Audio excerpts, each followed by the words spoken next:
Welcome to the Ohms Property Podcast, your go-to guide for navigating the world of property investing. I am your host, and in every episode, I sit down with property investors, developers, and top industry experts to share their insights, strategies, and inspiring stories. Whether you're a seasoned investor or just getting started, join us as we explore all aspects of building wealth through property. Welcome back to another episode of the Ohms Property Podcast. Today, I'm joined with a chap who I met at a property meet in Kent, and I'm really looking forward to this conversation. We've got a lot of things in common. Prior to starting this recording, we're actually down in the lobby area, and we had an amazing conversation, some of which I wish we'd recorded, but let's dive in and I'll introduce you to our guest. So I'm here joined today with Saffet. Saffet, how are you? I'm good, thanks. Thanks for inviting us. Thank you so much. Looking forward to it as well. Me too. Thanks for coming. It's great to have you here. I know I'd been pestering you a little bit to come on because what I'm trying to do here with this podcast is to have real conversations with real people that have walked the walk, yeah, and they're not just talking the talk all the time. They've done some stuff, right? And me and you have got some stuff in common, which I thought was really interesting. Actually, the first time I met you, I'm not sure if you remember, but it was at the Kent Property Meet, which is a networking event that I go to. And we were introduced by the owner who said, you two are both Turkish Cypriot, let me sit you next to each other. I think it was something like that. And instantly I was really drawn to you. I think it's because perhaps, or certainly because you've got a lot of stories, which I'm looking forward to getting into today, but also because there's a lot of similarities between you and family members and the way that we speak it. You can just, you know a Turkish Cypriot instantly, didn't you? It's such a small island, right? Yeah. And it's a very unique island. And if you're all that culture, yeah, you understand. Correct. Yeah. You know. And we had some really good conversations. I got to know a bit about you. So I thought, let me bring you onto the podcast studio and let's talk about property and let's dive into that whole conversation. So for the purpose of the viewers, would you mind just giving us a bit of an overview of who you are and your background and perhaps maybe like how you first got started in property? We could start there. Keeping the history of it very brief. Yeah. I come into this country as an illegal immigrant at 4 years old. Okay. And I was literally smuggled here by the RAF from Cyprus in the Civil War. That's another story altogether. So this is 1974. 74. Just after the war, you moved here? No, it weren't just after the war. Okay. It was during the last bit of the war, basically. Okay, yeah. So I come here at 4 years old with my younger brother at 2 years old, and we were brought here by RAF, and because we didn't have passports and because we didn't have any paperwork, we were put under green blankets, them army blankets, which are really itchy, and and we sat in the cockpit with the pilot and co-pilot and a stewardess, and came all the way here. Wow, that's where incredible. We were handed over to my parents. Yeah. And it was all done, so that's how I came here. But we lived in a council flat on the 17th floor, around the corner from here, overlooking the, at the time, News of the World newspaper. And I used to watch as Rolls Royces and Bentleys, as a young child, used to drive into there, and it weren't until one day that we managed to get a magazine which showed a rich list, and everyone's got on there property. So I decided at a very young age that if they're doing it, then that's what I'm going to do. Property is what I want to do, and I want to retire by the time I'm 40 years old. So that was always in my mind. I was always opportunistic, always trying to turn a buck here or there. We were very poor. So we didn't have any option but to survive, basically. But moving forward, I've been in various businesses. Sorry to interrupt, but I just wanted to introduce a sponsor of the channel. Trinity Finance is a directly authorised FCA regulated mortgage brokerage, founded in 2015 with over 30 mortgage brokers, we're really well placed to help you with all your property finance needs. Starting with first-time buyers and those moving home, we also help people remortgaging residential and buy-to-let property. Alongside that, we specialise in ground-up development, commercial lending, HMO funding, mezzanine, auction, and also your traditional buy-to-let. If that's of interest, get in contact with us via email at info@trinityfinance.co.uk, or you can give us a ring on 01322 907 000, and we look forward to hearing from you. I was just about to say, actually, so because the typical Turkish or Greek Cypriot will go into one of a few businesses: dry cleaning, fish and chips, a cafe, kebab shops, something, ice cream van, one of those types of businesses. So have you ventured into anything like that, or have you touched in those businesses, or was you straight into property? What did you first start doing? No. I did get into the cafe business, and I want to get into the ice cream business, but I didn't get into the cafe business well after a long time, basically. Okay, yeah. I did a variety of different businesses. Like I say, people say, you can easily say, oh, you're an entrepreneur, but I'm not really. I'm more of an opportunistic person, So it's what made money, basically. And well, I just find a trend. I mean, this wasn't deliberate. I've just realised that about myself. I find a trend and just tag on to it, basically. Yeah. So I've done a variety of different businesses. I stopped working for anybody by the time I was 21. I had my first child at 21 as well. And I've just done a variety of different businesses. I mean, nothing to write home about, really. Just the normal stuff that people do, really. But I had the opportunity of buying my first property at 21 years old. And I bought it the traditional way, which was, a little bit of a deposit. Yeah. The rest of it was a mortgage. But at that time, a deposit could be £2,000. So it weren't much money. And I managed to buy 3 properties and also a commercial premises in that way, just saving money up and using it as a deposit, basically, and leveraging on it with a mortgage. Can I just ask you about that briefly? Because there seems to be sort of a lot of a mindset thing when it comes to buying property. And back then, this is a fair long time ago or a while back, for you to have gone and bought a commercial property and a couple of other properties, were you not sort of scared to do that? What was the... No, I think I've got something missing in part of my brain where I'm happy to take risks. Okay, so it's a risk thing. Because, I've come from a generation, I'm thinking back to my granddad, but he had the opportunity to... he had a dry cleaning business, leasehold, been trading there for a long period of time, and he had the ability to buy the freehold and also to buy the flats above. And that for him was a real calculated, this could be dangerous, why should I do this or not? And he actually never went ahead and bought that building. And I remember that conversation sticks with me quite a lot, because I sort of feel like, why didn't he go and do that? And you seem to be someone who's, not that you're anywhere near my granddad's age, but you seem to be someone who's from quite a young age just accepted risk and taken things. No, the thing is, when you have nothing, right, you have nothing to lose. It's simple as that, really. So when you have nothing and all of a sudden you get something, you're either going to be very dear about it and hold on to it for dear life, or you're going to say, well, I didn't have it, so let me see what I can do. Yeah, totally. So I learned from a very young age that everything in life is about probability. And crossing the road is about probability, And how do you manage to cross the road and get to the other side? Yeah. Well, you've just somehow, through your parents and school, trained yourself to understand how to walk across the road to ensure that the probability of you getting there is a high probability rather than getting knocked down. Well, everything in life's like that. Relationships are like that.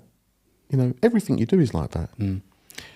So the first 3 properties I bought, it was easy. It was just based on how much rent I could get, which was higher than the mortgage. What period of time are we talking about? So when was that you 21. bought? I was born in 70, so 91, 92, something like that. Yeah. And it was unusual as well. you know, being able to buy properties like that. Yeah. But one of the greatest lessons I learned was that I bought a commercial premises, and the reason I bought it was because the lady that owned it was in her older years, and she just wanted to get out. She just was fed up of it all, you know, and she just wanted to get out. And I learned from a very early young age that if someone's got motivation to do something, you know, which is beyond money, right, that there's an opportunity there. And I'm an opportunist, you know. So, you know, we came to an arrangement where I said, look, I'll buy the property from you, but I can't pay for it. And I can't get a mortgage because I can't get a commercial mortgage. And it's commercial premises. And she said, well, there's no point of talking then. I said, well, there is, because I said, you need all the money now. And she went, no, I don't need any of the money. I said, okay then, so if we go to a solicitor's and we organise that I pay you monthly, like it's a mortgage, and you get interest at a predetermined amount, I'll pay you like that until I can get records that I've been paying it and get a loan for it. And I said, and if I can't do it within the legal pack, we'll just say that you get the property back like a repossession. And she agreed. Wow. So I took the property. That's creative financing at its finest there, and a long time ago as well. So yeah, it was just talking.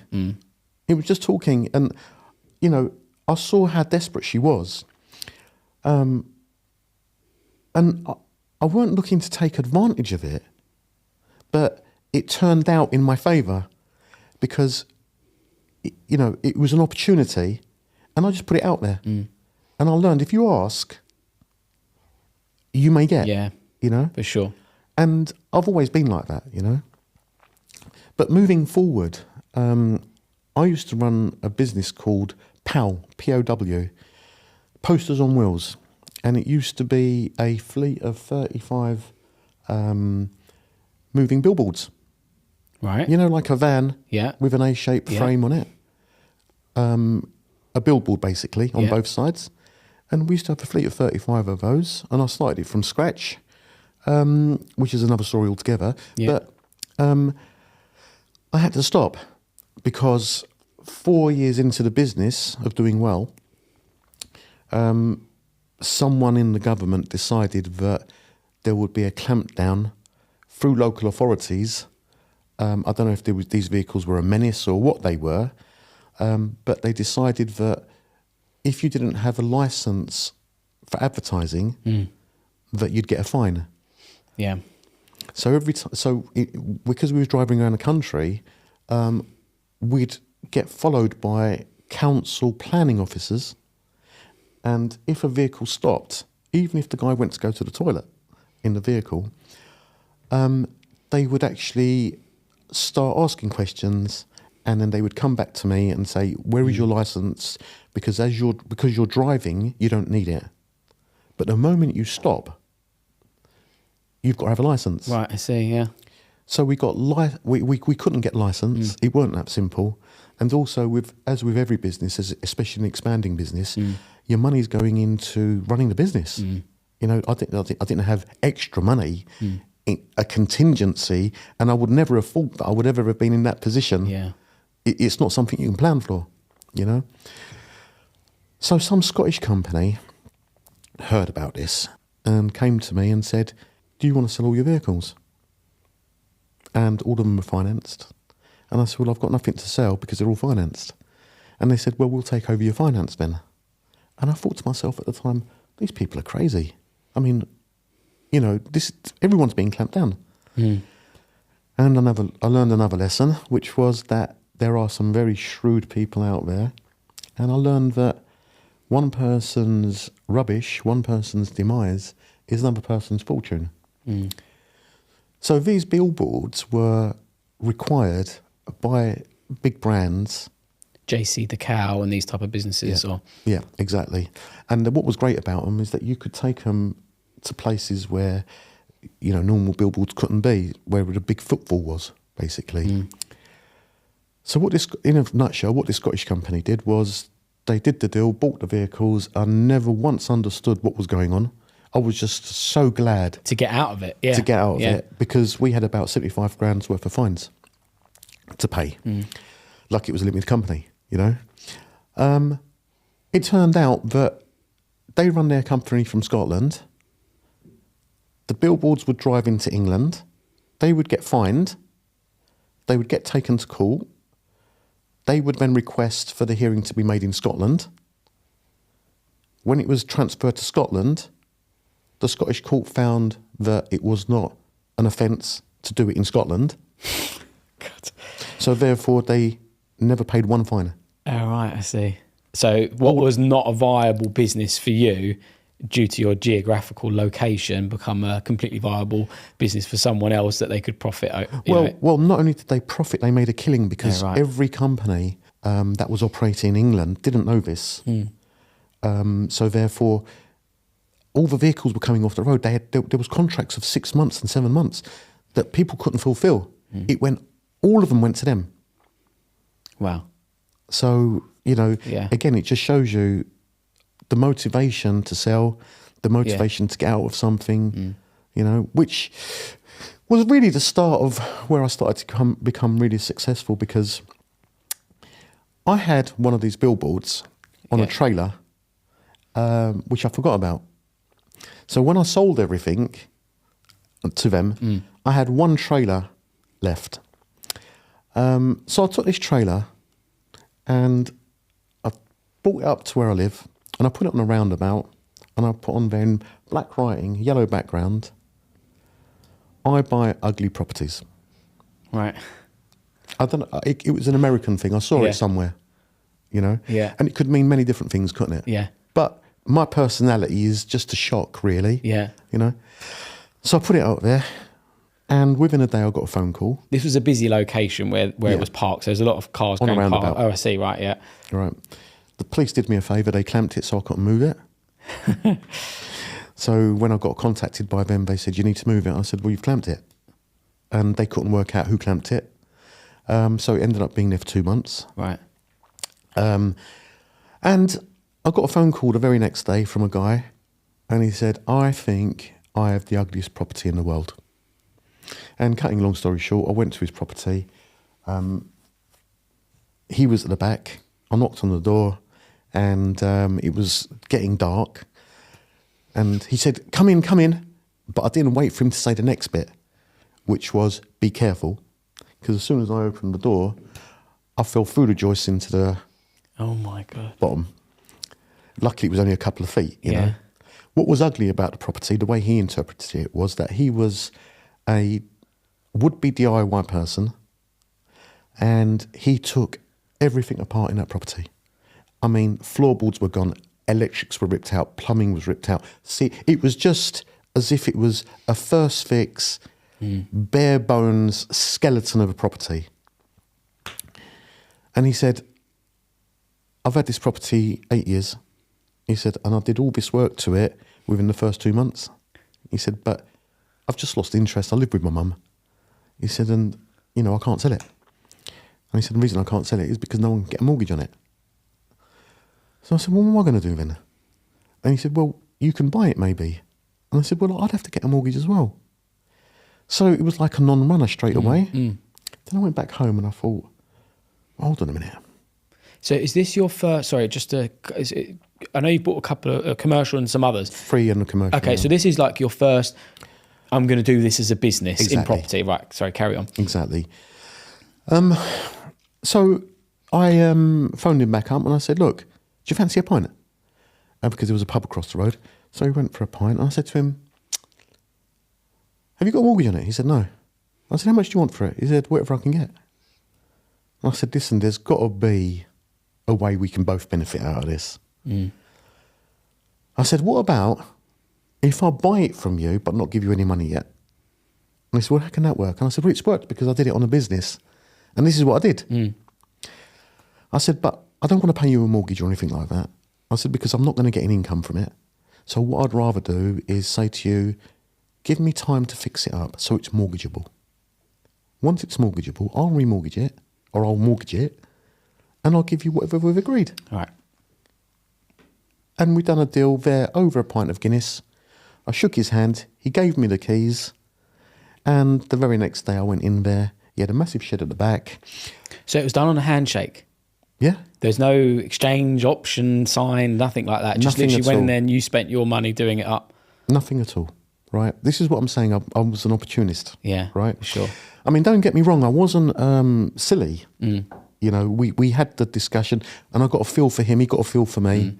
And I've just sensed that he was in a situation which I've sensed many times before, you know, and I knew that I could help him if he helped me. So I got in there, started doing the work, and I didn't go back to the back shed for a while because I just wanted to tackle inside. And the first job was just clearing bits and pieces up. Then I went back to the back shed, which I never had a key for, and I phoned him up and I said, "Where's the key for the back shed?" And he said, "It's on the top of the of whatever it was." So I opened it up, and in there was a brand new kitchen, brand new bathroom. I said, "Well, what's all this?" And he said, "This is all the gear I got for it, which I've never fitted." I went, "Oh." I said, "How much do you want for this?" He said, No, take it." Within 6 weeks, I completely refurbed the place. It looked like a show home. Did you do this yourself? Well, apart from the electrics and the plumbing. But you got stuck in with your own hands and you started refurbishing it. And had you ever done any building work before? Like what? Oh yeah. I mean, you know, when you run your own businesses, especially when you've got premises, you have to really do your own thing. You know, so you know, lucky I had some tools and bits and pieces, and I just got stuck in. I'm one of these people. I just get stuck in, and it's great. I work it out. You know. Yeah. So I did the place up, and I said to him, "Right, I'm ready to mortgage it." And he said, "Great." So we've got to go and see a solicitor. So we both went and see a solicitor. The solicitor sorted it all out. I mortgaged the place and made 70 grand within 2 months. Wow. And I was like, wow. But in that time that I was doing that, I was getting more phone calls. And coinciding those phone calls, I had to go to court with a friend of mine over a speeding offence. And I just said, I'll drive him there. And I got to court in Medway Magistrates Court. And it was packed, full of people. And I thought, why is there so many people at court? I mean, what is going on? And I spoke to the security guard, and he pointed us to go over here where there was like no one. But over here was packed. And I said, what's happening here? He said, oh, that's repossessions. Yeah. I said, what do you mean repossessions? And he said, people that are being taken to court by the mortgage companies to get their homes taken away. So what year is this that this is happening? 2004, 2005. Right. And I thought, oh my God, what's going on here? You know, so many people getting repossessed. I didn't think too much about it until I got a phone call, literally the next day, off my billboard. Off a lady said, I haven't got an ugly house, I've got a really beautiful house. She goes, but I'm desperate. Right. I said, how can I help you? And she said, I'm getting repossessed. And we got into a conversation about the court from the day before. And she explained that she'd been to court as well. And I thought, what is going on here, you know? And then I started looking into it. Interest rates had gone up. And I knew why it was happening. I understood exactly why it was happening, which I'll come on to. So she said to me, can you come and see me? So I went and saw her, and she had a really lovely house. It was an ex-council house. Is this all in, sorry to interrupt, Medway. it's all in Medway town? This was all in Medway for the moment, because my advert was on a trailer on a roundabout in Medway. Yeah, it makes sense, right. Yeah. Right. What I didn't understand was I had one clamp on it, and when I went back to it, it had another clamp. I had two clamps on it. I don't know what the purpose of that was, but it just made my, you know, that it prolonged the period of time you could have it 5 there. months. Yeah. It was there for, Yeah. you know. Yeah.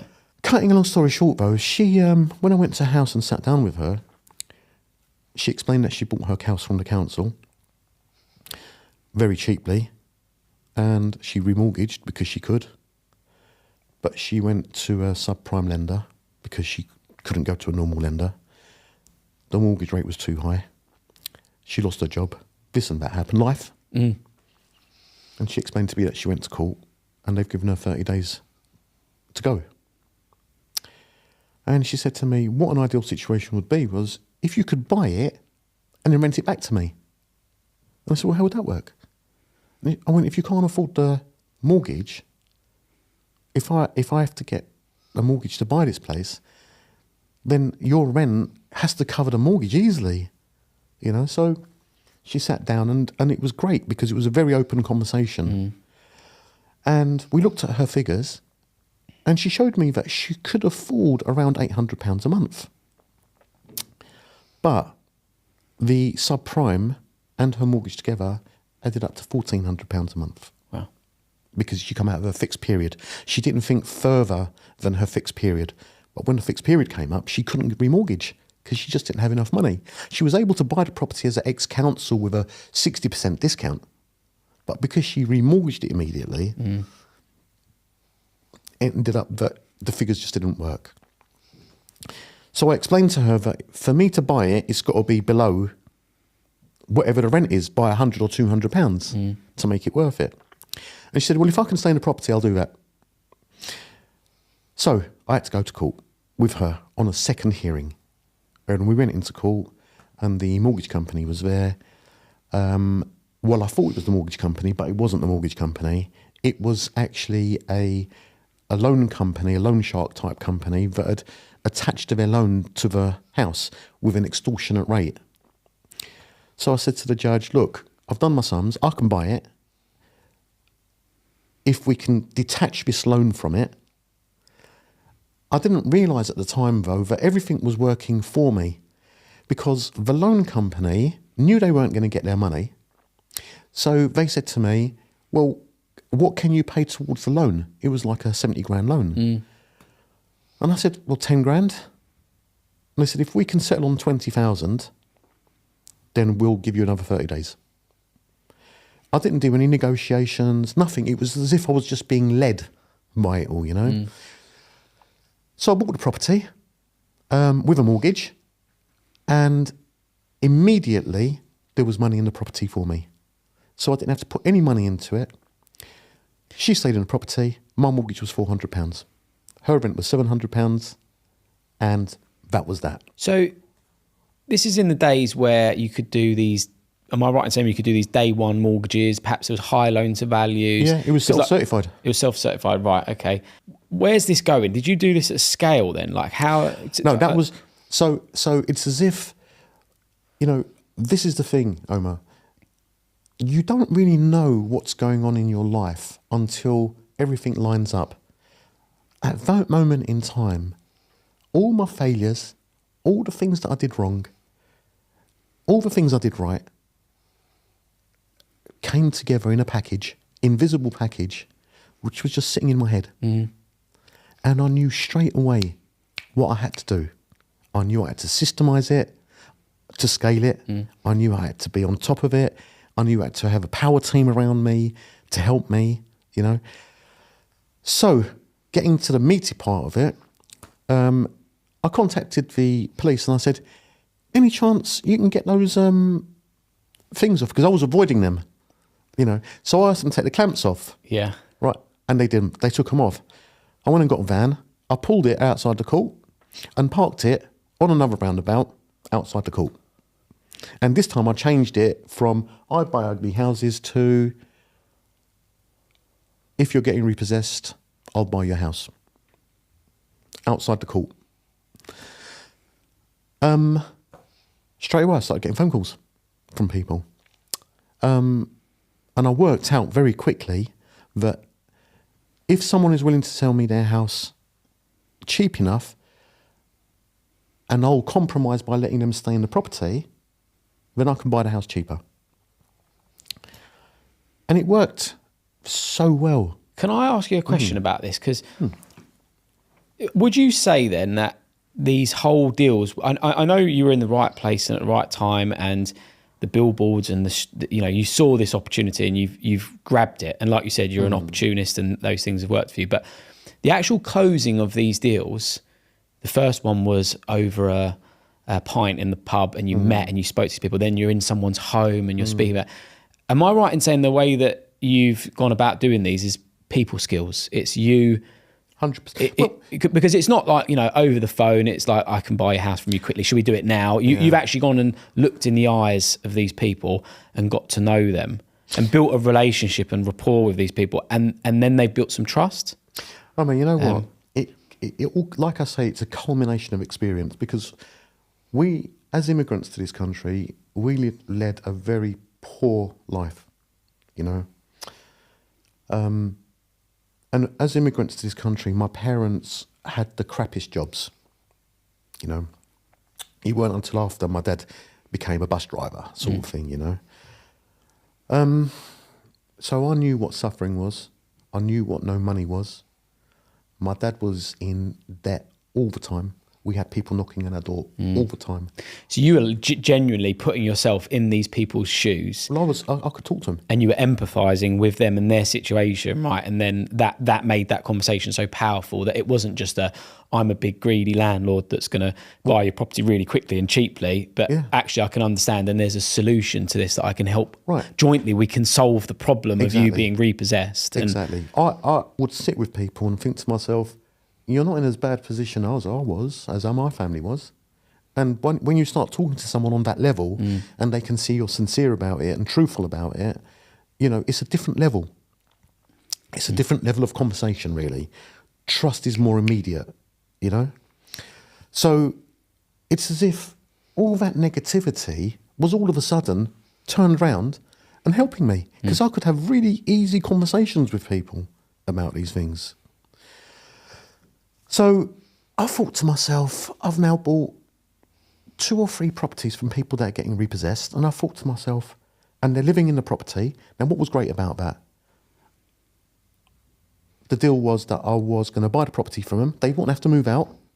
I wouldn't have to refurb the property. I didn't have to spend a penny in the property. We pre-agreed their rent. I knew what their rent was going to be. They knew what their rent was going to be. And it was affordable for them now rather than unaffordable. I would not buy their property unless we did some sort of budget to see that they could afford it, because there was no point of me buying it to then chuck them out.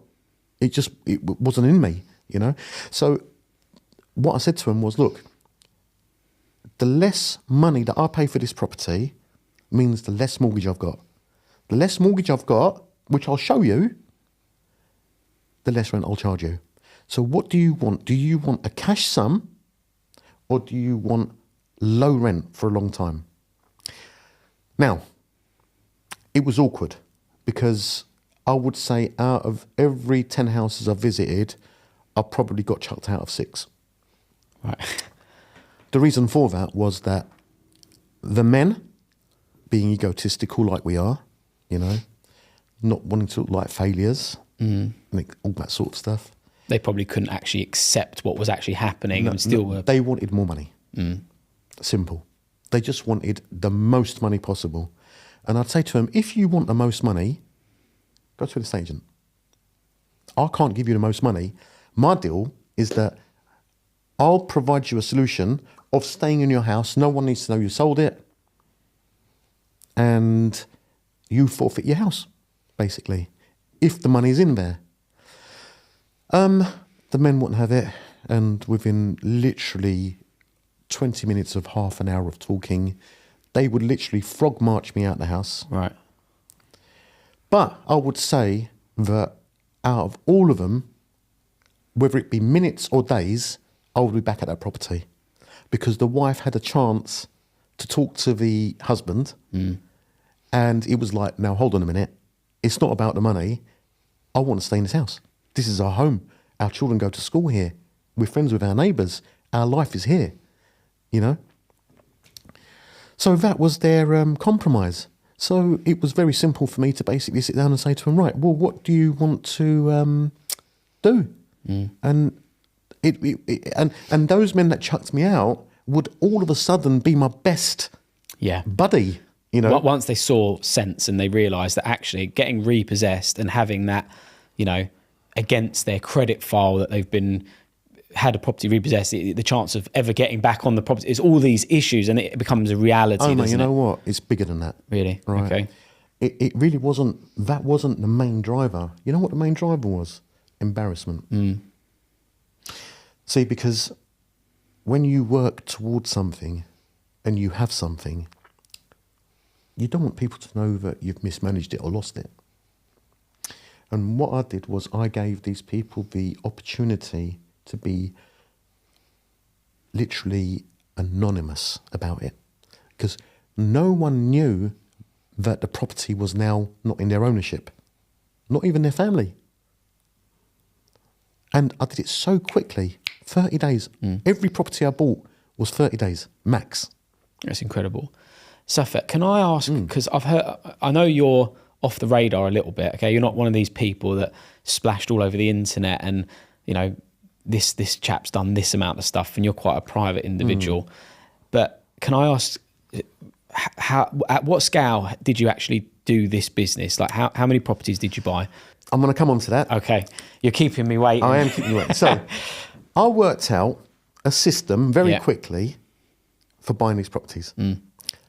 I needed a power team of a solicitor and a solicitor for the buyer. So the buyer had a choice of the seller. The seller had a choice of getting their own solicitor or choosing someone that I gave them, and it was their solicitor, nothing to do with me. It's just that I had meetings with these solicitors. You made it easy for them to pick one, basically. Well, I just explained to them and the solicitors that I needed people that could prioritise me, give me quick attention, in order to get these deals done.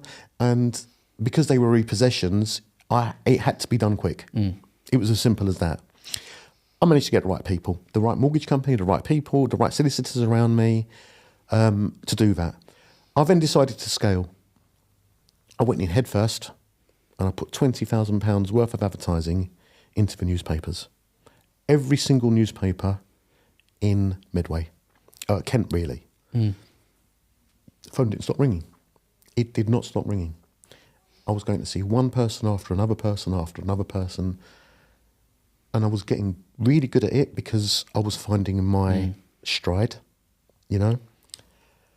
I was still getting chucked out of loads of houses, but that was I even started to say, listen, I've not taken my coat off because I'll get chucked out of 6 out of 10 houses. I'd love to be a fly on the wall in one of these conversations in one of these houses and seeing you get frog marched out. I think that literally, you know.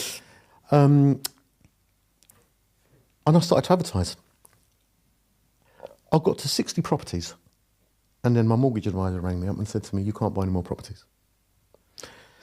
And I said, "Why?" And they said, "You've basically used every mortgage company, and it's got to a position now where they talk to each other, and they want to know how you've bought 60 properties in 3 months." Wow. I said, "They would not understand. You know, it's I can explain it, but..." And they said, "Well, they're not going to just accept you know." And I said, "But look, I've got to sort this out because I've got like a backlog of people that I'm trying to sort. They're getting repossessed and stuff." It put me in a really precarious situation because I've made promises to these people. They're on tenterhooks. I've got to do, and the thing is, Omar, about me is that I'm a man of my word. I keep my word with everything, you know. It kept me up. I didn't know what to do. So I only did what I knew that I could do, which was anybody I met. I'm talking about my barber, the guy at the chip shop, friends, cousins. Do you want to buy a property? Do you want a property? I started going around trying to see who I could match up to a property and for them to take that property on so I didn't let the people down, right? And you know what? I didn't even want any money out of it. It was just a case of, while I'm trying to sort out my personal situation, let me just see if I can do this at the same time, you know? It didn't work, right? Well, I was just about to say, from my experience, saying you're going to do something yourself and then going through with it is something very different to convincing someone else whose mindset's different to yours, their risk level is different to yours, their cash available is different to yours, whether they can perform. They didn't need any money. It's different. They didn't need any money. All right. So they were literally stepping into your shoes and fulfilling the same deal. The paperwork to have a mortgage. Right. And become a landlord.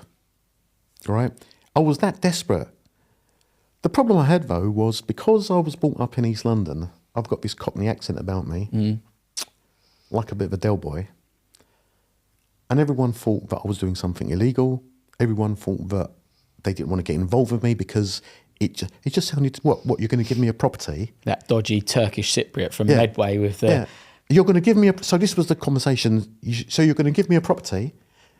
I'm going to have a person in there that used to live in there that couldn't pay their mortgage, that's going to pay me rent. It sounds too good to be I've true, not got to do doesn't it? nothing with the property. They'll go, yeah, right. You know, I'm not getting involved with you. I'm telling you, if I was around when you were, I would have took 60 off you. The mindset would have just... Not one person. Yeah. Not one person took me up on the offer, right? So I thought to myself, well, what me charge them then? So I started going around saying, do you want to buy a property for £5,000? Right. And So- someone said, yeah, tell me about it. So immediately when they now believe that they're buying something and actually paying for a service and getting something, rather than you just being a man of, I want to fulfill this commitment that I've promised, I'm going to do it for you for free because you're my barber, you're where I buy the fish and chips from. Now that there's a monetary amount involved, people's mindset shift and think, yeah, let's have a bit of this investment. That's it. So I'm learning things Yeah.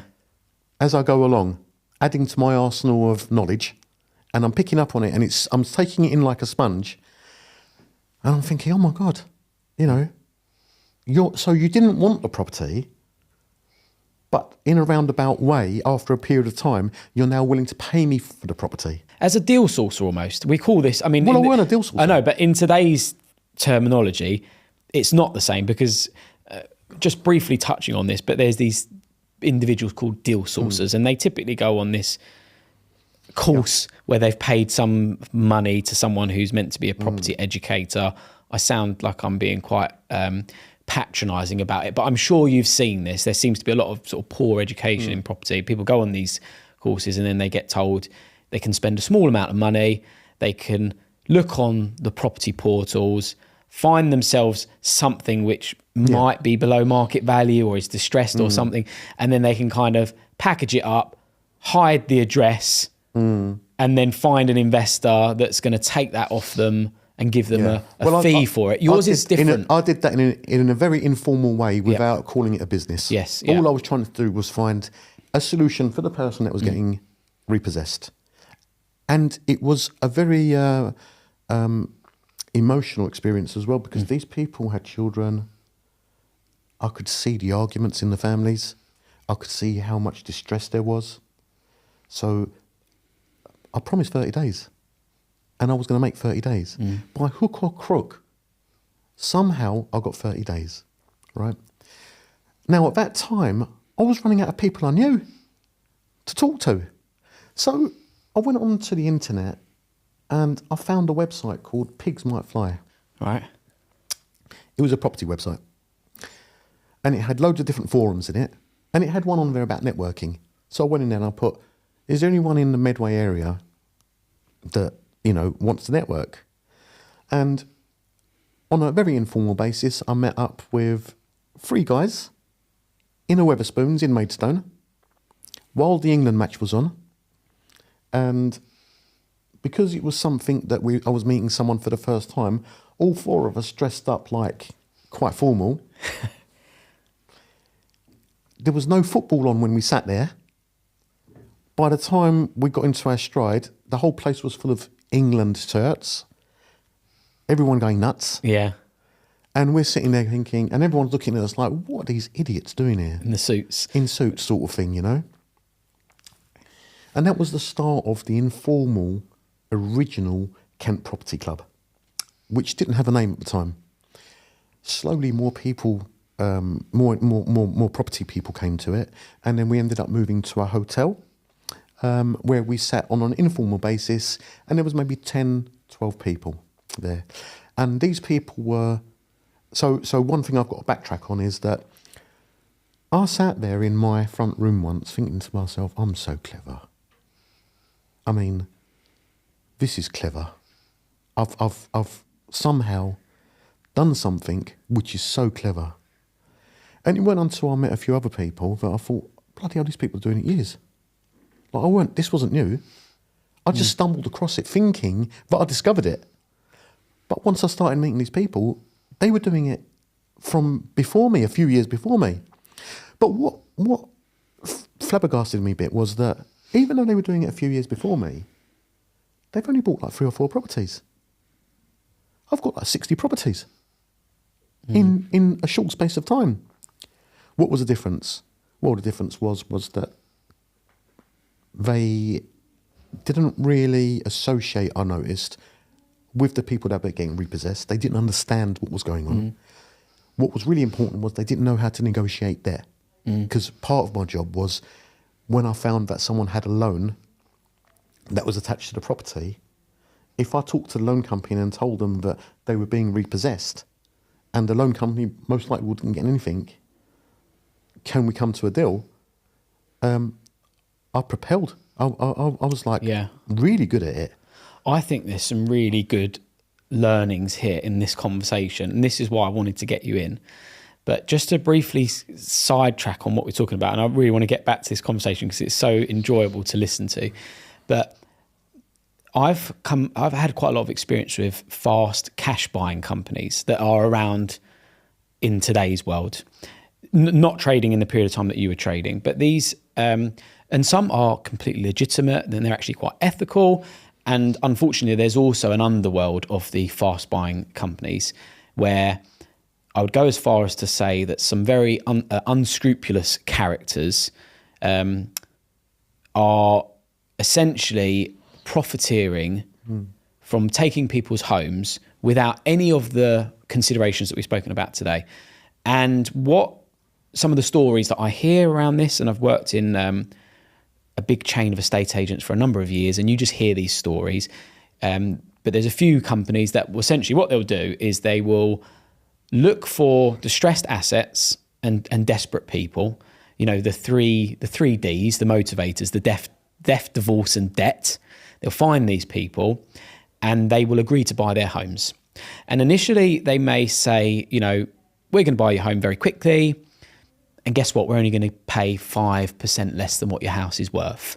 So the sellers, perhaps those males that you spoke about that are money driven, let's do this. It's only 5% less. We'll sell to this company because they can complete quick in 30 days and they're going to do it. But then what these fast buying companies actually then go on to do is start buying 300, 400, 500 of these all at the same time. They will then, 30 days will pass and they haven't stuck to their agreement of buying these properties in that period of time. They'll then delay it and delay it and delay it. And these individuals who are selling are becoming more and more motivated. And after, say, 3 or 4 months, the 300 to 500 properties that they're buying, they will actually go to all the owners and say, can't actually pay that for your property anymore. Can only pay this, 20% less than the market value. And so like it or leave it. And but out of what those, they've done is they've led them down a path. and not time's delivered. gone, not delivered, and they're desperate. And then what happens is they're so desperate at that point that out of the 300 to 500 properties, 5 to 10% have got no choice. They have to say yes, and now they've acquired these properties. What then happens from there, which is even more devastating, is that a lot of them then actually put their properties into an auction. Right. And then they sell them in an auction and make a profit. And it can be a bit of an underworld, this business that's going on. So when we talk about buying repossessed properties and solving a need, and the person even, you know, a sale and lease back and all the anonymous side of it, I don't consider that to be anywhere comparable to some of the activities of the fast cash buying companies that I know of in today's world. And I thought it would just be worth mentioning that because, you know, you're going to get some people that will watch this and go, Saffet was profiteering against other people's misfortune. Look, I'm a very black and white person, right? I'm very down the line with it, right? I was profiting, of course I was. I was running a business at the end of the day, right? But I wasn't profiting and not having a solution that was agreeable or misleading at all. Yeah. I mean, I never went in and said, I'll give you 5% less.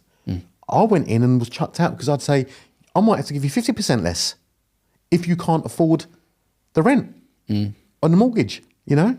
And what was the average discount on these properties that you were buying? A lot. So easy, 50, 60%. Really? Wow. Easy. To solve the solution and be that quick. Yeah, easy. And there was no fault. I never forced anyone. At the end of the day, don't forget, I'm buying. I'm not going to someone's house to sell them a service, right? I'm going there to assess if I can buy the property. They have to sell it to me. Don't forget that. They're selling the property. They're the seller, right? So they have to convince me that they can afford to pay the rent. Because I don't want to chuck them out. That's my business model, is not to buy a property to then put them through a second distress situation. You know, my process, my whole strategy wasn't to make money every month. My strategy was simple. Buy properties at the best price I can, because I know that whoever's living in there is not going to live in there forever. And at one point in time when they leave, I'll sell the property and there's a profit in there. And that was my strategy. So sorry, I've interrupted your flow there, but let's get back. So you were talking. So I was. We started So we went to the hotel. We started the Kent Property Club, but it weren't the actual. It weren't called the Kent Property Club even there, right? Yeah. Then there was two gentlemen there that were also in the property game, and they were having a similar issue where they couldn't get rid of the properties, but not to the scale that I was. So I come up with the idea of putting an advert into the newspaper, local newspaper, saying that we're going to provide a meetup for investors that are wanting to buy properties below market value with ready-made tenants. And if anyone wants to come and listen to the pitch, then they should come along. Called it Kent Property Club. I see, yeah. That's how it started, yeah. Right? Everything was going fine. Put the advert in the paper. We didn't know how many people was going to turn up. We thought like 20 people might turn up or something like that. We got a small room. Yeah. 2 days before the event, the two other people that I was doing it with, and when I say I was doing it, I weren't partners with them. They were just paying for the advert so we could just generate the leads, you know. They never paid for the advert. I paid for it at the end, right? But 2 days before the event, they came to me and said to me, Saff, we've decided not to do it. So you're going to have to do it on your own. And when I said, why have you decided not to do it? And they said, yeah, they was obviously meeting without me and chatting about things, you know. I said, fine, no problem. They went away and I thought, oh my God, I'm not the sort of person that can stand in front of people and talk. I mean, I can have a casual conversation, but I'm not someone that's professional at talking, you know, to stand up in front of people. Yeah. The only reason I wanted them to come along because they had like the Queen's English. They could talk properly. So you were out of your comfort zone completely, weren't you, at that point in time? Well, they was the ones preparing it all. So I was just, I didn't care about it. All I wanted was the leads. I just wanted names that I could go talk to and say, you're on the property. Because I was desperate, you know. So that was the 2 days before. I had no idea what was going on. Then the day before, I'm sitting in the hotel and they both turn up out of the blue. They said, we changed our minds. Right. I don't know what went on. I never had that conversation. But I used it to my advantage because I said, why? What's actually happened? They said, look, all we got to say is this to you. There's one condition why we'll do it. And I said, what's that? And they said, you're not allowed to talk. That's a bit patronising, isn't it? But you know, it was obviously. But I thought to myself, you know what? This is great. Because I don't want to talk. Yeah. So I turned away and I thought, yes. Then I turned back and I said to him, okay. I said, I understand. And I thought to myself, what is it with my voice? I mean, I can't sell these properties. I can't give away these properties. I think it's the he who dares wins side about you. I am the Turkish Del Boy, right? And I thought, I can't believe this, but I used it to my advantage. I did this. I just wanted them. I mean, they found it difficult to talk to me about it, and neither of them wanted to say what it was until one of them was forced to, you know. And I thought that walk I'm going to do out of the room to the toilet is going to be the slowest walk ever. And I walked out and I looked back. I went, and turned around again. I walked out and I went, yes. And I run to the toilet. And I was like, this is fantastic. So was this the start of you being able to package at scale? Is this where it started? So moving on, we Yeah. went. The event happened. Yeah. 120 people turned up. Wow. We had a room that was too small. We had to go and get chairs from everywhere. Yeah. It was busting at the seams. They did the presentation. It was the worst presentation I've ever seen in my life. I thought I could have done better than this. What was stupid about it was that I was standing at the back of the room behind a plant, some sort of like this. Yeah. Just Hiding. Right? Because I didn't want to get called. Yeah.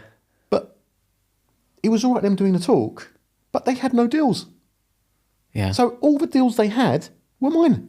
Yeah. So every time someone in the audience asked them a specific question, They brought you in. they kept on saying, well, hold on a second. And the whole audience in synchronized swimming were like turning around, looking at me behind a plant. Yeah. Right? And I was thinking, this isn't working. This plan's not working, you know? And someone in the audience turned around and said, any chance you can come to the front? So you got dragged into it anyway. I came to the front and I discussed all the deals with the people. And my hands were bitten off. And all of a sudden I was back in business again. And I'm getting all of a sudden rid of these deals. But let's fast forward now then. And this sounds like, you know, the opportunist in you really here was in full swing. Yeah. But where did that go to? Well, I ran out of people. Right. Because even though we had all these people come, I ran out of people. Because there was people there that were off of me in a very short space of time, having 8 properties, 12 properties, 15 properties. You know, it was so quick. I was doing it so quick, you know, but I ran out of people.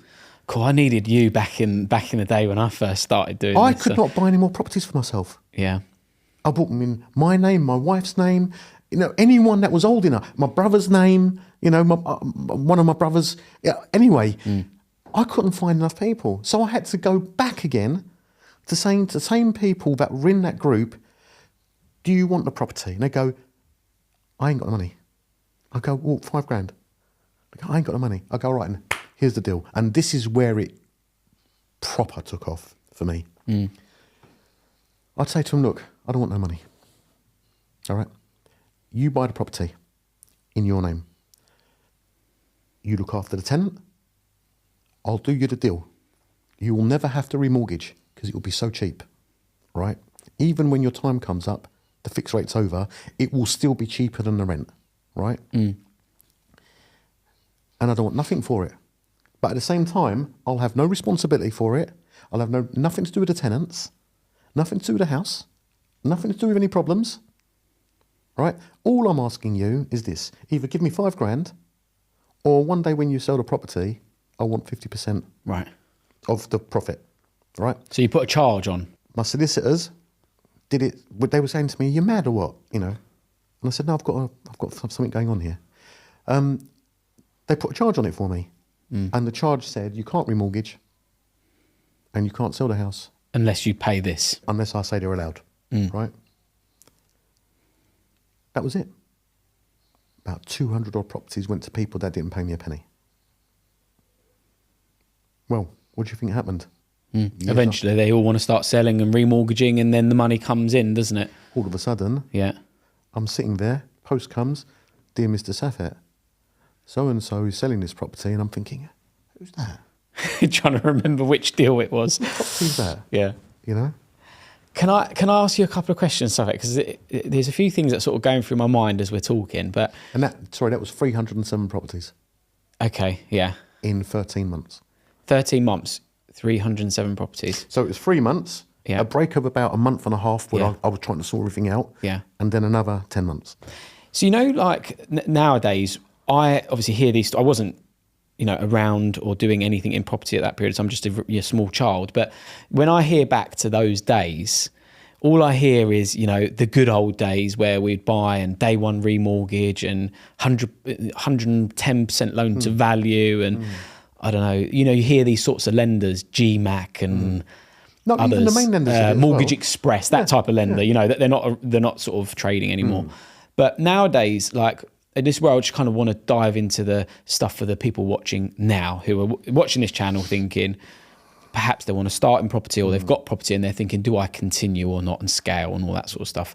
And we've just had, if you don't know this sort of stuff, then maybe you've not been observant to what's going on in the market. But we've just had anti-landlord legislation for a number of years, from taxation to even sort of political views on landlords, and we're sort of demonized as, if you're a landlord, you're scum, almost to that point, right?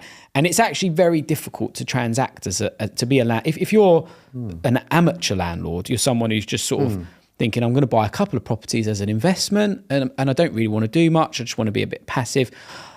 I would almost go as far as to say it's kind of either impossible or not really worth it.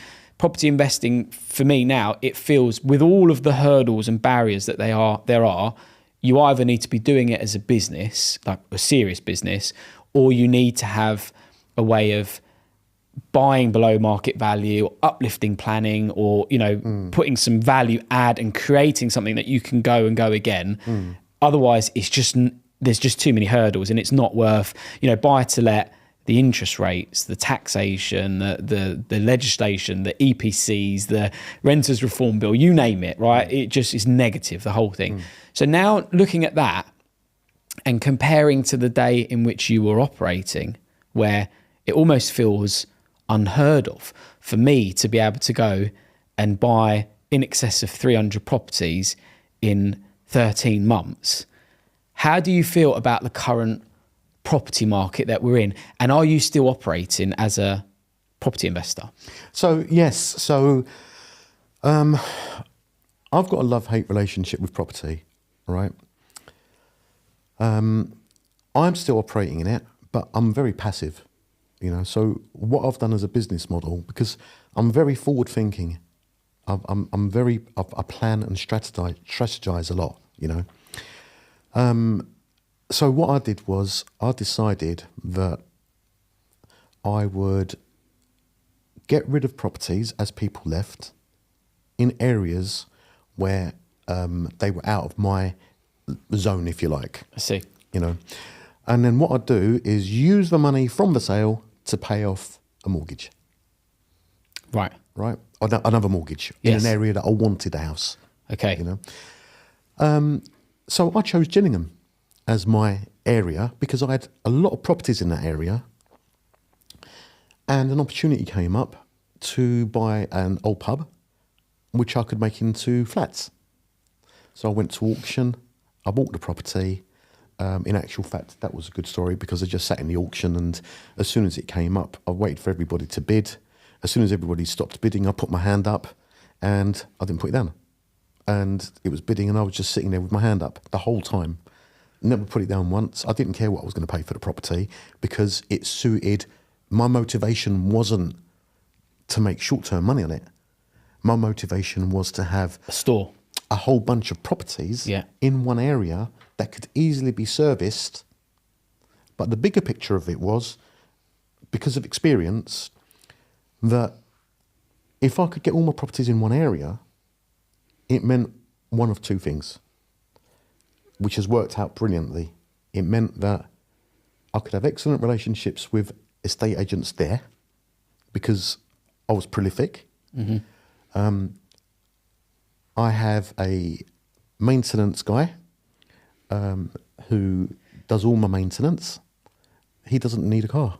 So it's economies of scale, isn't it? By being in that Gillingham area, and then alongside that, by reducing debt or getting rid of debt, you've kind of moved away from those issues of... All the properties are in walking distance. Yeah. He walks around with a hammer, holding his bag up like this, as if he's got his packed lunch in it or something, and goes from one property to another to do his bits and pieces.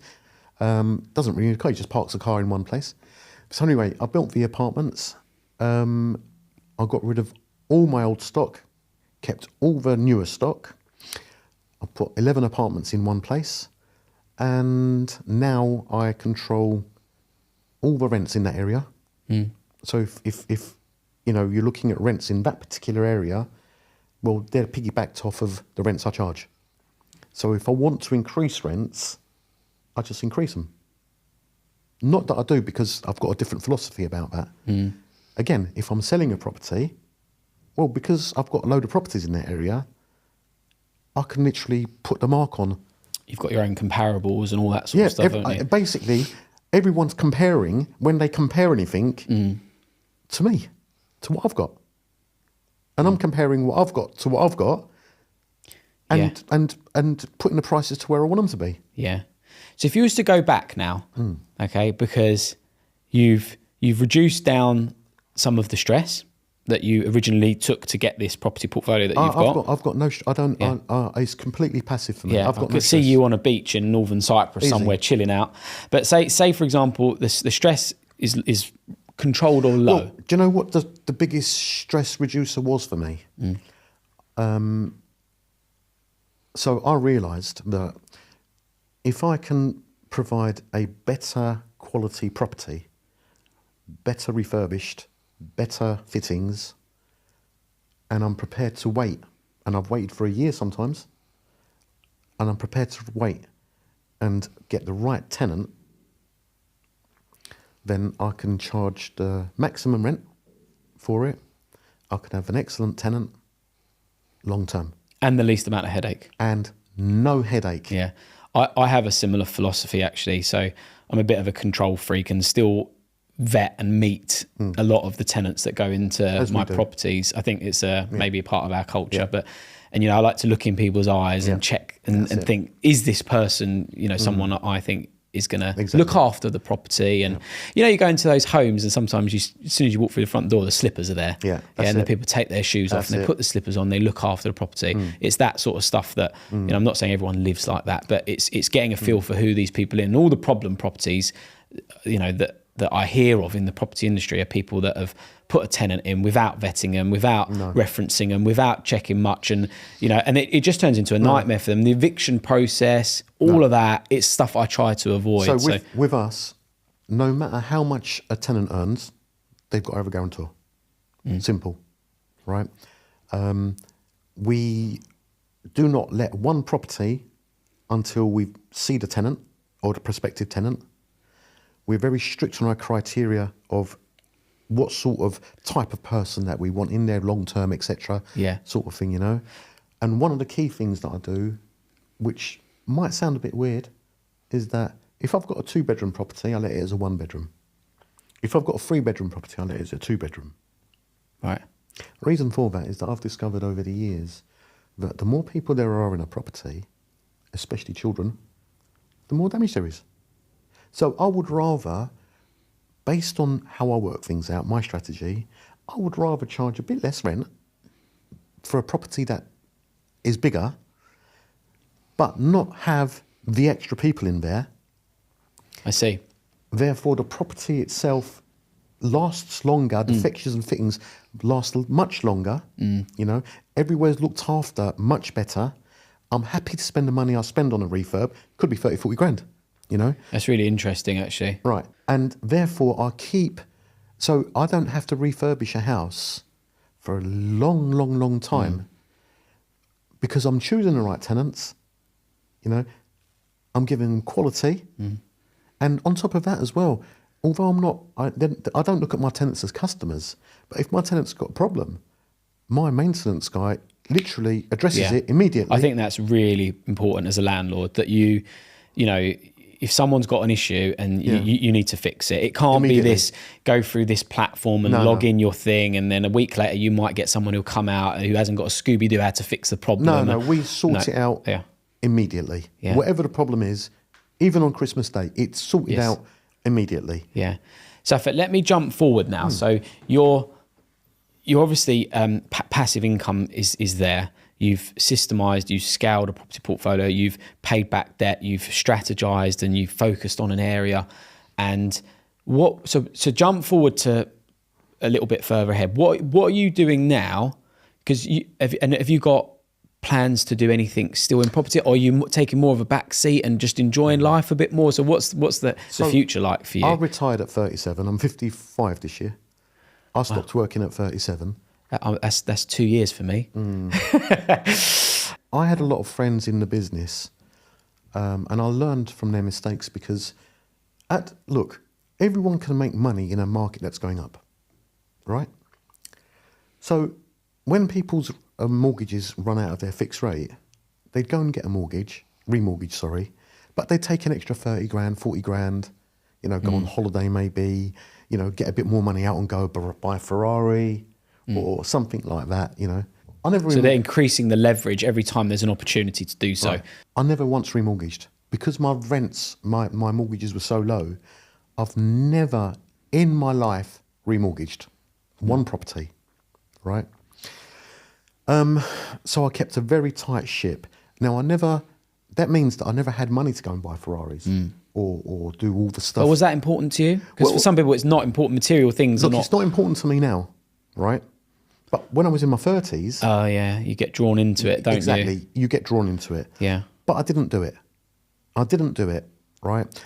I just stayed on my lane and did what I did. And thank God I did, because back then, I was literally, without realising it, looking after my older self. Whereas these guys now have got properties they can't sell because they're too highly leveraged. And the tax burden they have is too high. So they can't even pay the tax because of the amount of debt they've got on it. So they've got no choice but to keep the properties. Their properties are run down. They're handcuffed in some ways. Yeah, they are. And they're now having to take council thingy tenants. Emergency housing, temporary accommodation. Yeah, and they're not picky or choosy with the tenants. They don't have money to refurb the tenants, so they can't be picky. I would summarise that in saying actually they're having to sweat the asset harder than a standard family would live in the property as a rental. I know people that have got 20, 30 properties, but not a penny. Not a penny. But they've had the nice stuff, the luxury stuff, when they were able to. But now they can't. But going back to what you were just saying about the property environment now, in comparison to what it was less regulated then. And you have to remember that I said to you I had a love-hate relationship with property, right? The reason for it is because when I go to these property events, and to the property event that we used to run back in the day as well, before it became the Kent Property Meet, which is what now Jazz, Chris and Francesco run, and I'd recommend anyone that's listening to this to go there. I'm seeing a certain type of person, and with all due respect to everybody, obviously, they're not business people. The majority of people that get into property are not business people. Had I stayed on the same track of buying a property, remortgaging it, taking some money out, buying another property, I wouldn't be sitting here today. It's only that I found a business opportunity within the property industry that I'm sitting here today talking about it. So anyone that wants to get into property should think about the reasons they're getting into it and ask themselves, have they got the time and inclination and the money and the resources to run it as a business and to scale it as a business? If they haven't, then they don't know what the problems are or what they're going to face until it happens. So, for example, with me, with my portfolio of properties, because I've got a largish portfolio, anyone I call, whether it be a plumber, electrician, anyone, they know me. I'll give them constant business. Yeah. They straight away do what they got to do. My maintenance guy's got a great relationship with them. I've actually asked you for a few things and you've sent me people instantly and they're like, oh, Saffet, yeah, I know him. I've worked with him for 30 years. Exactly. I'm like, Exactly. So that gives me the power to do things quickly, which means it takes stress away from me. I know what they charge. I know what their price is going to be. I understand what the problems are because I've been in it. So therefore I'm expecting, they don't even give me a price. They just go and do the job, send me a bill. I know what it's going to be. My transactions with everyone I deal with, whether it be tenants, trades, is so smooth, is so unstressful that I can't even believe it. It works like that.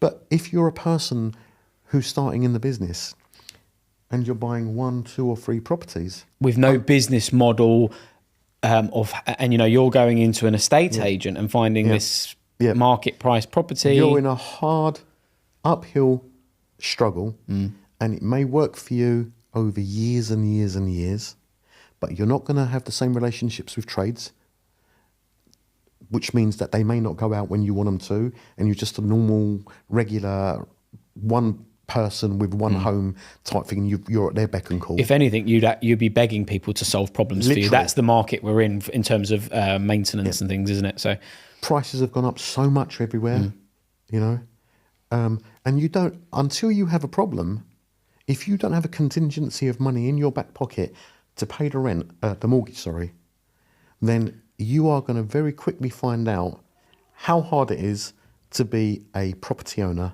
especially if you've got a problem property with a problem tenant that's not paying their rent, and it's costing you 10 to 12 grand to 15 grand to legally get them out, and they're not paying rent at the same time. You've got to understand that is, from a probability point of view, a very high probability. Absolutely. There are some lessons in this conversation here that I think if people watch and really listen to, it could change the shape of their property investing for the future. I always like to round up the end of the podcast with a tip or something that you could recommend for the people. But before we do that, I'd like to say something, is that every conversation I've had with you has been really inspiring. And I think it's the storytelling and everything that you go through. It really does hit me in a way that, makes me think about what I'm doing as well, and the people I interact with. I'd love to have you back on for part 2, because this is not enough. There's a whole other conversation to go in, but we want to keep this video watchable. And, so would you mind if I could get you back? Because I do think it would be a great. It's my pleasure. I would just like to say very quickly, because I'm on a roll now. Yeah, absolutely. Go for it. I've keep on mentioning that I've got a love-hate relationship with property. Yes. Right? Property's made me, but I hate it. Right? And why do I hate it? I hate it because there is no way that anyone can buy a property without a mortgage these days. Yeah. Right? So back in the day when I was buying these properties, you could say, oh, things were easy. But they weren't easy for me. The mortgage companies were the ones that weren't regulated properly.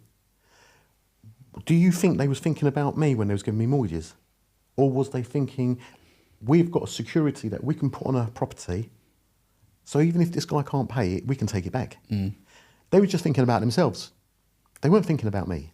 It's that whole thing of, the banks, they'll give you an umbrella, and as soon as it starts raining, they'll take it away. It's a similar. Right. Yeah. So if anyone tells me that they're successful in property, I want to dig deeper, because you're not successful if all you are is creditworthy and you can buy a property because you're creditworthy.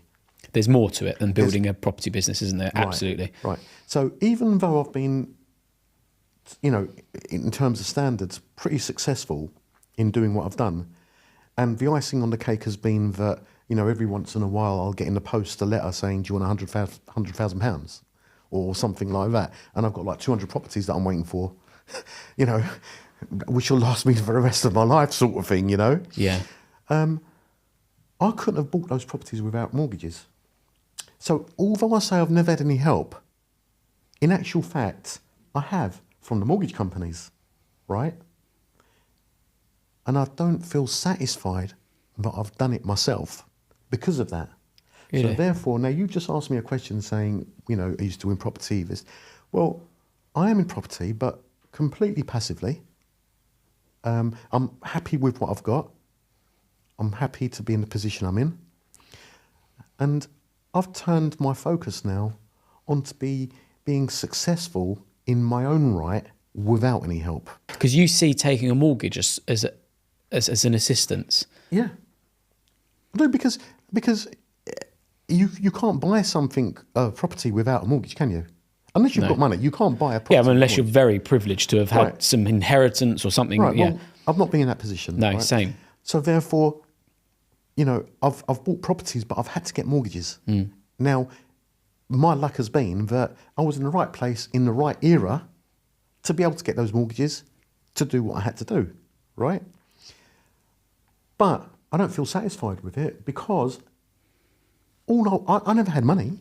I was just creditworthy. Now, how can you be creditworthy and call yourself a success? So basically what you're saying is that you pay your bills on time, you've got an all right income, so therefore you're now successful because you've bought some properties on the fact that you've just got creditworthiness. That's not successful. That's not successful to me at all, right? So what's the focus now? What are you working on? What are you doing? To keep it short, when I was very young, I used to work in Petticoat Lane and Brick Lane markets. So did my dad. No way. Selling women's clothing. Well, yeah, well, okay. Yeah. Really? Yeah, absolutely, yeah. Right, I was 11. I'm going to chat with him and see. You might have been similar. My dad's born in 65. Right, so he's a little bit older than you. I was 11, 1981, all right? And I went to the markets in the morning.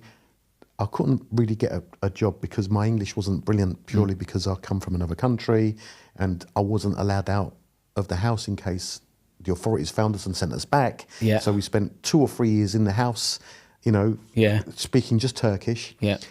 And this guy who sold, like a Del Boy, sold perfumes and things out of a suitcase, said to me, you can be a lookout for police. And that's what I did. And I came up with the idea of, rather than just sitting there looking around to see if I can find police, because I was only short, I couldn't see them, so I climbed up a lamppost. So I was up the lamppost, and for a good few months, I could see all around 360 degrees. And if police were coming, I would tell him straight away. I'd get down and we'd go from Brick Lane to Petticoat Lane, or vice versa.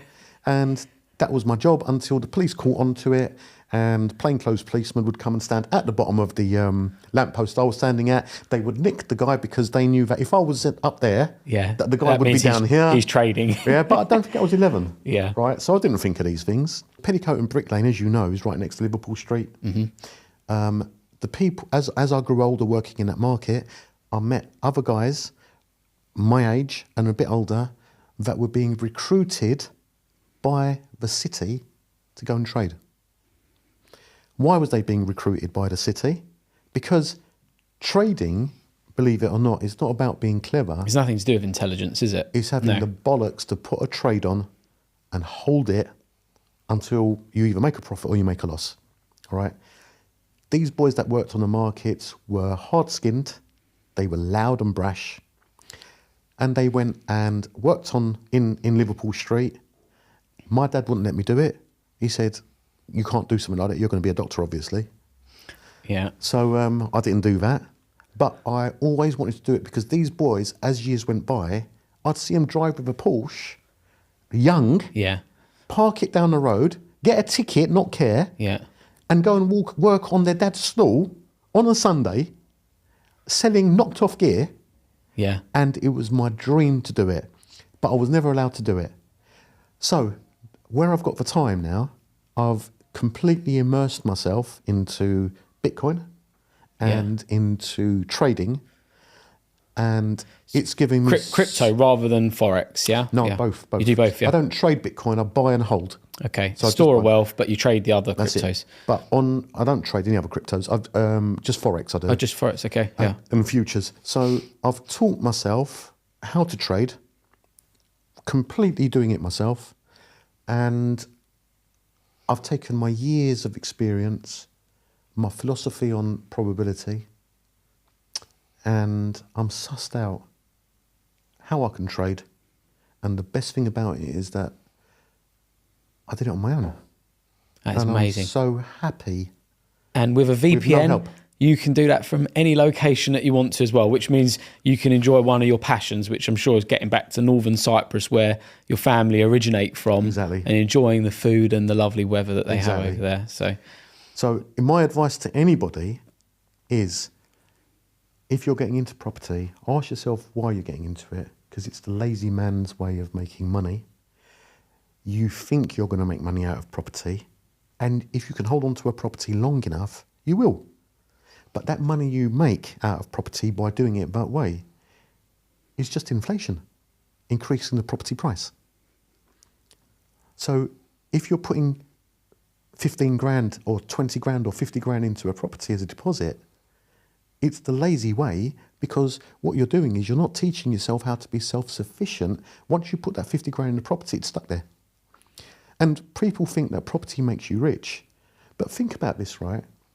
If property was tradable like Bitcoin or like futures or like Forex, if you could buy a property today with no solicitors involved, no paperwork involved, and then sell it in 10 minutes, do you think property would be worth what it is? It's a really interesting one. I'm not sure. It's not, of course it won't. Yeah. Because if you can buy and sell it, Yeah. where is the value in it? Property, the biggest thing that you get sold is, and it's done on purpose by the people. The slow ability to sell It's something, a the frictional. get rich slow scheme. Right. Who wants to get rich slow? Why would you want to get rich slow? No one wants to get rich slow. But you're sold on getting rich slow. You're marketed on getting rich slow. So therefore you accept it. So the one thing I've learned in all of this is don't listen to anybody. Don't listen to the news. Don't listen to the media. Don't listen to anybody about property or anything. Learn about it. Unless it's on the Ohms Property Podcast. Exactly, of course. Yes, which is the... Obviously.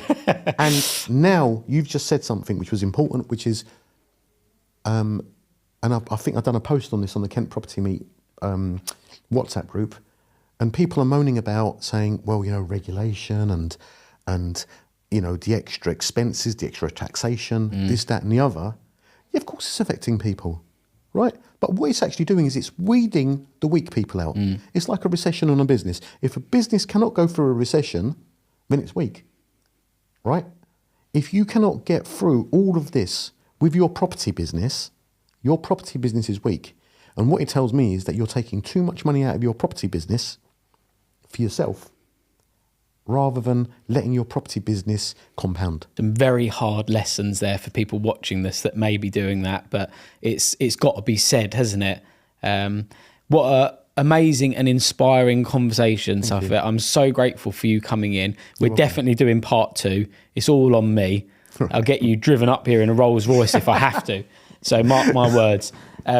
Guys, I hope... Have you got a Rolls Royce? No, I haven't. I wish I had. I'm actually of your philosophy. So I'm not one who splashes out on material items just yet, although I would love to do that at some point. But for now, it's all about building wealth for the future. So guys, if you're watching this video and you've enjoyed it, please give us a comment, like, subscribe. I hope the conversation has inspired you. There's some lessons that will last for a long time with this conversation, and we'll absolutely get Saffet back here for a second conversation. So stay tuned and we'll see you at the next one.